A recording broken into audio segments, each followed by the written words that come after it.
So this week we're going to talk about constructivism. Constructivism is a more brief learning theory than what we've been learning about, and it basically takes the learning process and puts it into the hands of the students. So constructivism equates learning by creating meaning from experience. It's going to take a student's prior knowledge or information they already have and help them to apply it to a real-world situation or a meaningful context, if you will, which is something that they care about and that they want to help solve. So aside from teaching about one particular topic or concept, constructivism is also teaching the student how to utilize their critical thinking skills and how to become true problem solvers. So in my story that I made to demonstrate constructivism, I based it on a child named Rory. He's an 8-year-old boy and he's at home on holiday vacation. And he's bored, so he wants to come up with something to do.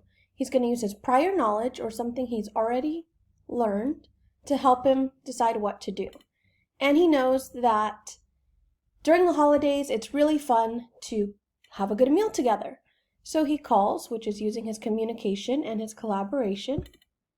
And his friend Annie and her granny are the ones who are going to help him to make a meal for his friends. So Annie and her granny are going to help.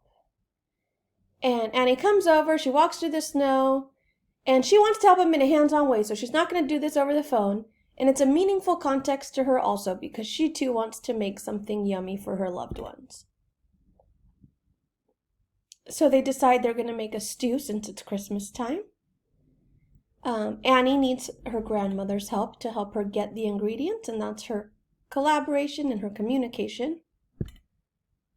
They start making their stew. It takes problem solving to figure out how much they need and how to get it to taste well, and they're going to use trial and error to perfect their recipe. Afterward, of course, everybody's happy. Rory waits for his parents to come home so that he can taste it, and Annie goes home to her grandmother to thank her for the help with the stew.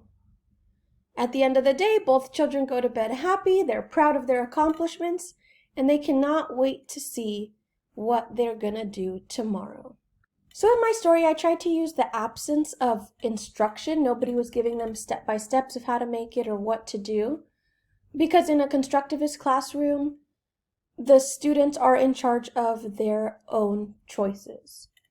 And in a constructivist classroom, instead of making a stew with your friend over vacation, you'll probably do things like role-playing out a story, having a debate, or doing something in the real world like an internship.